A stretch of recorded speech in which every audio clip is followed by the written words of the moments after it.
Rasul akram alayhissalatu vassalam bir hadislarda aytadilarki, oxiri zamon bo'lganda bir odamlar chiqadi.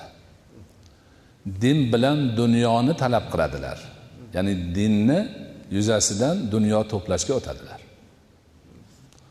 Odamlarni ko'rganda qo'yning terisini yopinadilar. Ya'ni odamlarga qo'ydek bo'lib ko'rinishadi, yuvosh. Tillari qanddan ham shirin, ammo qalblari bo'rini qalbidek. Ichcha toq, bo'ri ko'rganni g'ajishga o'tadi. Sirtidan qo'y, tilidan shakar tomib turibdi.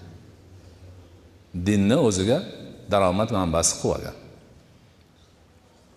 Ana shunday bo'lganda, deydilar Rasululloh, Alloh taolo ularni o'zlarini bir fitnaga uchratadiki, o'sha fitnadan ulardan eng halimi ham hayron qoladi. Haligi uncha narsa ta'sir qilmaydigan, qanday mushkil kelsa ham ko'taraman deb yurgan bo'ladi-yu, lekin ana shu nobokorliklari uchun kelgan fitna o'sha halimlarini ham hayron qilib qo'yadi. degan Alloh subhanahu va taolo o'zi bundan hammamizni saqlasin.